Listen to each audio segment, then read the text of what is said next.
नमस्कार स्टूडेंट, आपका स्वागत है आपके अपने इस YouTube channel science class and GK पर। आज हम यहाँ पे बात करने वाले एक केमिस्ट्री का मैं आपको लेसन रिवाइज करवाने वाला हूँ और वो लेसन है आपके पृष्ठ रसायन, जिसे हम कहते हैं सरफेस केमिस्ट्री। क्या कहते हैं? सरफेस केमिस्ट्री, या फिर इसे हम क्या कह सकते हैं? पृष्ठ रसायन। सबसे पहले हम देखते हैं यहाँ पे हमारे सामने एक डेफिनेशन आएगी, उसका नाम है यहाँ पे पृष्ठ। सबसे पहले डेफिनेशन आएगी आपके सामने पृष्ठ की। पृष्ठ या फिर सतह है क्या? तो किसी भी पदार्थ की जो ऊपरी सतह होती है वो क्या कहलाती है? पृष्ठ कहलाती है। नॉर्मली डेफिनेशन है, याद रह जाएगी। इसके बाद में हमारे सामने जो डेफिनेशन आएगी वो डेफिनेशन आएगी आपके पृष्ठ रसायन की डेफिनेशन। किसकी डेफिनेशन आएगी? आपके पृष्ठ रसायन की डेफिनेशन कि पृष्ठ रसायन होता है क्या। तो ध्यान में रखना कि रसायन विज्ञान की वह शाखा जिसके अंतर्गत हम क्या करते हैं कि ठोसों के सतह पर होने वाली जो भी क्रियाएं हैं या फिर ठोसों के सतह के गुणों का क्या किया जाता है? अध्ययन किया जाता है। वो क्या कहलाती है? यहाँ पे पृष्ठ रसायन कहते हैं। ठीक है, मतलब ठोसों की जो सतह है उन सतहों के गुणों का क्या किया जाता है? अध्ययन किया जाता है। या फिर हम क्या कर सकते हैं, ठोस की जो सतह है उनके गुणों का अध्ययन क्या कहलाता है? आपके पृष्ठ रसायन। ठोसों की सतह के गुणों का अध्ययन, सतह के गुणों का अध्ययन, गुणों का अध्ययन, ये क्या कहलाता है आपका यहाँ पे? पृष्ठ रसायन, या फिर इसे हम क्या कह सकते हैं? सरफेस केमिस्ट्री कह सकते हैं। अब इस सरफेस केमिस्ट्री को कंप्लीट समझने के लिए हम इसको दो भागों में डिवाइड करते हैं। कितने भागों में डिवाइड करते हैं? दो भागों में। एक तो हम पढ़ेंगे यहाँ पे इसमें अधिशोषण के बारे में, एक तो हम किसके बारे में पढ़ेंगे यहाँ पे? अधिशोषण के बारे में। और इस अधिशोषण के अलावा जो सेकंड नंबर हमारा टॉपिक रहेगा इस चैप्टर में वो रहेगा आपके कोलाइड विलयन के बारे में। किसके बारे में? या फिर हम कह सकते हैं यहाँ पे कोलाइड के बारे में। किसके बारे में? कोलाइड के बारे में। ये दो टॉपिक्स हम यहाँ पे इसमें पढ़ेंगे। सबसे पहले देखो हम समझते हैं यहाँ पे कि जो आपके अधिशोषण है, ये अधिशोषण होता है क्या। सबसे पहले इस अधिशोषण को समझते हैं। किसको समझते हैं? अधिशोषण को समझते हैं। अब देखो अधिशोषण को समझने के लिए आपको क्या ध्यान में रखना है। सबसे पहले हम अगर बात की जाए, हमारे पास कोई भी मान लो कोई ऐसी चीज या फिर पेन है, मान लो अब पेन है। तो अब जैसे इस पेन को मैं किसी भी आपके विलयन के अंदर डालूंगा तो ये ठोस है। अब ठोस है तो विलयन के अंदर डालूंगा तो ध्यान रखना यहाँ पे कि जो भी विलयन है वो इसकी बाहरी सतह पर क्या हो जाएगा? अधिशोषित हो जाएगा। क्या हो जाएगा? अधिशोषित हो जाएगा। या फिर ऐसे नॉर्मली हम बात करें कि आपके पास कोई भी चौक है, उसके ऊपर क्या करते हैं कि अगर वायु में खुला छोड़ते हैं तो उसके ऊपर नमी लग जाएगी, या फिर उसके ऊपर धूल के कण लग जाएंगे। तो वो धूल के कण उसकी सतह पर क्या कर रहे हैं? लग रहे हैं, या फिर सतह पर क्या होते हैं? उपस्थित होते हैं। तो ये ध्यान में रखना कि जब किसी ठोस पदार्थ को द्रव या फिर गैस के संपर्क में रखा जाता है तो उस ठोस की सतह पर गैस या फिर द्रव के कण क्या हो जाते हैं? आपके वहां पे संचित हो जाते हैं। इस घटना को हम क्या कहते हैं? अधिशोषण। मान लो आपके पास कोई भी ठोस पदार्थ है, ठीक है, तो ठोस की सतह पर, ठोस की सतह पर द्रव या गैस के कणों का, द्रव या गैस के कणों का, द्रव या गैस के कणों का, जो द्रव तथा गैस के जो कण हैं वो कण क्या हो जाते हैं? ठोस की सतह पर संचित हो जाते हैं, संचित हो जाते हैं। ध्यान में रखना ये जो अधिशोषण है ये सिर्फ और सिर्फ सतह पर होगा। ऐसा नहीं कि आंतरिक पृष्ठ पर होगा, सिर्फ और सिर्फ बाह्य पृष्ठ पर होगा। तो उसे हम क्या कहेंगे? यहाँ पे अधिशोषण कहेंगे। उसको हम क्या कहेंगे? यहाँ पे अधिशोषण। परिभाषा समझ में आ गई होगी यहाँ पे कि जो अधिशोषण है ये अधिशोषण किस प्रकार से होगा। तो ठोस की सतह पर द्रव या फिर गैस के कणों का क्या होना? संचित हो जाना क्या कहलाएगा? अधिशोषण कहलाएगा। अब देखो नेक्स्ट बात, यहाँ पे इस अधिशोषण में कुछ वर्ड यूज लिए जाते हैं, उन वर्डों को एक बार हम यहाँ पे समझ लेते हैं। सबसे पहला वर्ड आएगा हमारे सामने यहाँ पे अधिशोष्य। सबसे पहले वर्ड आएगा हमारे सामने अधिशोष्य। ध्यान में रखना यहाँ पे अधिशोष्य का मतलब क्या हो जाएगा। देखो अधिशोष्य का मतलब ये होता है कि जिस पदार्थ का अधिशोषण किया जाएगा, मान लो भी हमारे पास पानी है या फिर कोई तेल है या फिर कोई अन्य गैस है, उसमें से किसी भी पदार्थ का अगर अधिशोषण किया जाएगा या फिर ठोस की सतह पर जिस पदार्थ का अधिशोषण होगा वो पदार्थ क्या कहलाएगा? यहाँ पे अधिशोष्य कहलाएगा। तो हम इसकी परिभाषा क्या लिखते हैं? पदार्थ जिसका अधिशोषण होता है, पदार्थ जिसका अधिशोषण होता है, अधिशोषण होता है, तो वह पदार्थ जिसका क्या होगा, अधिशोषण होगा, वो क्या कहलाएगा, यहाँ पे अधिशोष्य कहलाएगा। पहली डेफिनेशन होगी यहाँ पे क्लियर, परिभाषा समझ में आ गई होगी। अब देखो सेकंड नंबर डेफिनेशन कौन सी होगी इसमें।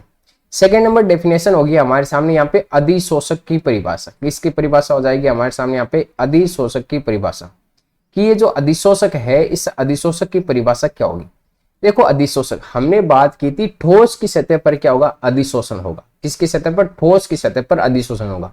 तो जिस पदार्थ का अधिशोषण होगा वो तो अधिशोष्य, लेकिन जिसकी सतह पर अधिशोषण होगा, मान लो हमारे पास पेन है, इस पेन के ऊपर कोई भी द्रव या फिर गैस के कण क्या हो जाते हैं, लेपित हो जाते हैं, संचित हो जाते हैं।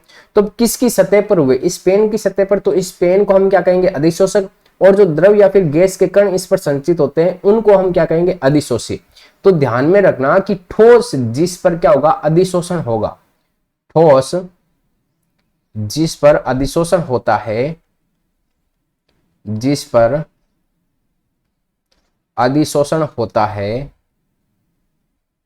अधिशोषण होता है, वो क्या कहलाएगा यहाँ पे, अधिशोषक कहलाएगा। क्या कहलाएगा, अधिशोषक। क्लियर है बात यहाँ पे, अधिशोषक की परिभाषा।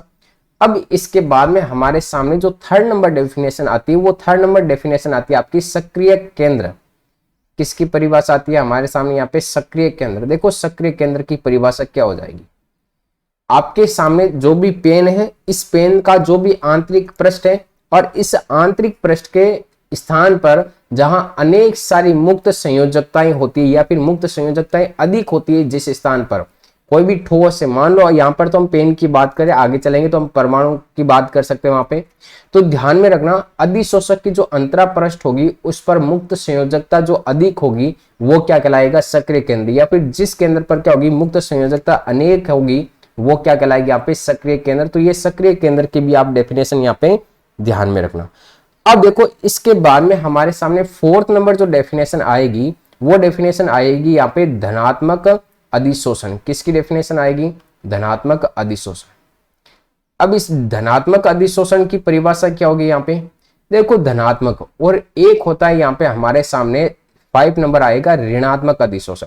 ये एक दूसरे के यहाँ पे क्या है, विपरीत है। धनात्मक और यहाँ पे ऋणात्मक अधिशोषण, ये हमारे सामने यहाँ पे 2 प्रकार की डेफिनेशन आएगी।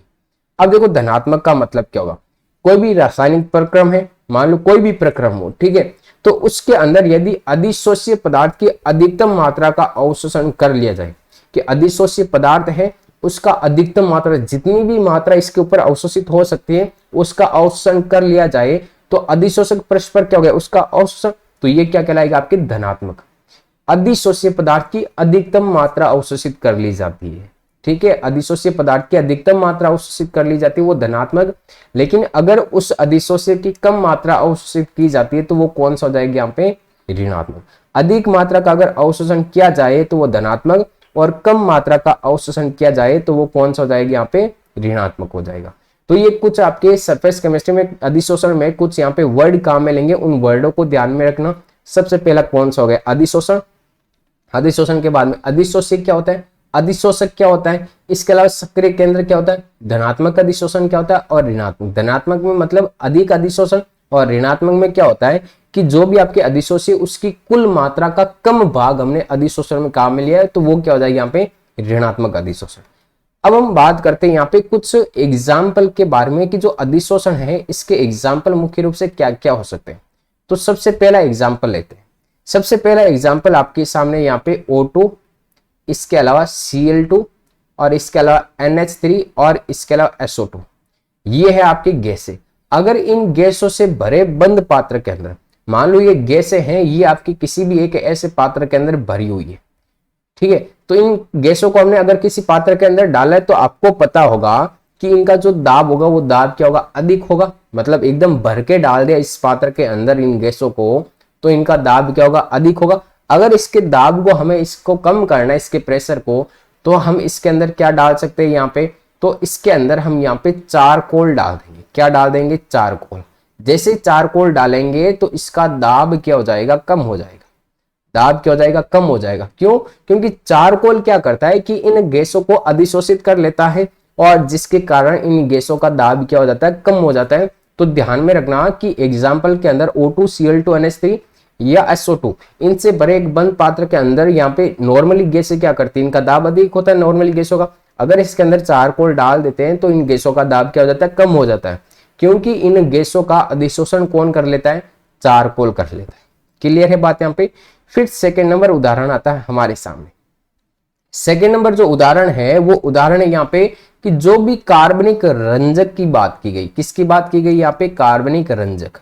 और जो कार्बनिक रंजक है इसमें वो कौन है यहाँ पे, मिथाइलिन ब्लू। कौन सा यहाँ पे, मैथिलीन ब्लू, मैथिलीन ब्लू, मैथिलीन ब्लू के रंग को भी अगर मान लो जो कार्बनिक रंजक है, कौन सा यहाँ पे, मैथिलीन ब्लू, इस मैथिलीन ब्लू को भी हम क्या करते हैं, जानतो जो जानतो चारकोल है उसके द्वारा हम क्या कर सकते हैं, इसको रंगहीन बनाया जा सकता है। क्या किया जा सकता है, इसको रंगहीन बनाया जा सकता है, किसके द्वारा, जानतो चारकोल के द्वारा। तो ये दो एग्जाम्पल अभी तक यहाँ पे याद ध्यान रखने। फिर हम बात करते हैं थर्ड नंबर एग्जाम्पल की। थर्ड नंबर एग्जाम्पल क्या हो जाएगा, तो जो हाइड्रोजन गैस है हमारे सामने, कौन सी गैस है यहाँ पे, हाइड्रोजन गैस। इस हाइड्रोजन गैस को पैलेडियम या फिर हम कह सकते हैं यहाँ पे निकल धातु, इस निकल या फिर हाइड्रोजन गैस का पैलेडियम या फिर निकल धातु के जो पृष्ठ है उस पर अधिशोषित हो जाती है। ये हाइड्रोजन गैस है, ये आपकी पैलेडियम पर भी अधिशोषित हो सकती है और निकल पर भी क्या हो सकती है, अधिशोषित हो सकती है। तो ये अधिशोषण का एक अच्छा एग्जाम्पल बन जाएगा हमारे सामने कि जो पैलेडियम है और जो निकल है इनकी सतह पर हाइड्रोजन गैस का क्या होता है, अधिशोषण होता है। फिर हम बात करते हैं यहाँ पे फोर्थ नंबर पॉइंट की।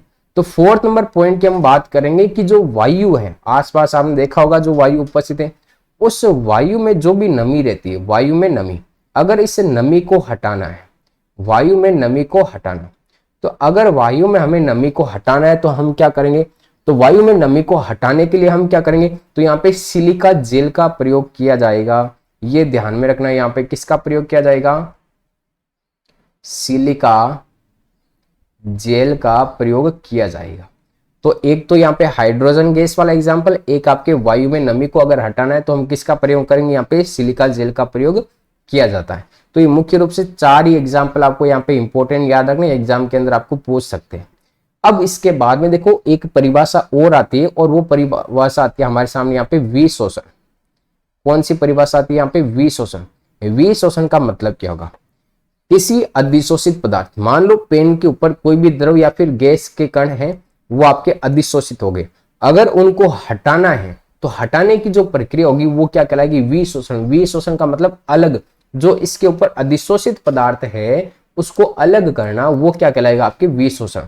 तो शॉर्ट में अगर डेफिनेशन हम लिखे तो यहाँ पे क्या लिख सकते हैं कि अधिशोषक पदार्थ को अलग करना, अधिशोषित पदार्थ को अलग करने की प्रक्रिया, अधिशोषित पदार्थ को अलग करने की प्रक्रिया, अलग करने की प्रक्रिया। तो अधिशोषित पदार्थ को अलग करने की जो प्रक्रिया है वो क्या कहलाएगी, यहाँ पे विशोषण कहलाएगी। क्लियर है बात यहाँ पे। अब देखो नेक्स्ट हमारे सामने जो डेफिनेशन आती है वो आती है आपके अवशोषण के बारे में। किसके बारे में, अवशोषण। देखो यहाँ पे अवशोषण और एक हमारे सामने अभी हमने पहले डेफिनेशन पढ़ी थी अधिशोषण की। किसकी डेफिनेशन पढ़ी थी, अधिशोषण। दोनों में डिफरेंस है भाई। देखो अधिशोषण है, ये अधिशोषण तो केवल सतह पर होगा, केवल क्या होगा यहाँ पे, सतह पर होगा। लेकिन अवशोषण के अंदर ध्यान में रखना, अवशोषण क्या होता है कि जो भी पदार्थ है वो पदार्थ आपके ठोस के अंदर प्रवेश कर सकता है। क्या कर सकता है, ठोस या द्रव में प्रवेश कर उसमें समान रूप से वितरित हो सकता है। नॉर्मली अगर चौक को पानी के अंदर कई देर तक रखें तो पानी उसकी सतह पर और उस चौक के अंदर भी चला जाता है, तो वो किसका उदाहरण हो जाएगा, अवशोषण। कि अवशोषण की प्रक्रिया सतह पर व आंतरिक सतह पर भी होती है। ठीक है, अंदर व बाहर दोनों। अगर सतह पर यहाँ पे किसी पदार्थ का अधिशोषण हो जाए या आपके अधिशोषित हो जाए तो वो क्या कहलाएगा यहाँ पे, अवशोषण। या फिर आपने नॉर्मली स्पंज देखा होगा, स्पंज को पानी के अंदर डालते हैं तो वो स्पंज के अंदर भी क्या होता है, पानी चला जाता है, तो वो एक प्रकार का क्या होगा, यहाँ पे अवशोषण होगा। लेकिन अगर किसी भी पदार्थ का सिर्फ सतह पर यहाँ पे अवशोषण होता है तो वो क्या कहलाता है, यहाँ पे अधिशोषण कहलाता है। तो इन दोनों या नामों को अलग अलग ध्यान में रखना। एक तो अधिशोषण जो सतह पर होगा और अवशोषण सतह व आंतरिक सतह दोनों पर होगा, तो वो कौन सा कहलाएगा, यहाँ पे अवशोषण कहलाएगा। अगर ये सारी चीजें यहाँ पे आपको समझ में आ गई है तो एक बार कमेंट्स कर दो और वीडियो अगर कंटिन्यू चाहिए तो वो भी आप कमेंट्स कर देना अगर ये वीडियो समझ में आए, जिसके कारण मैं आपके सारे लेसन के यहाँ पे वीडियो बनाते रहूं और आपको यहाँ पे रिवीजन के लिए वीडियो मिलते रहे।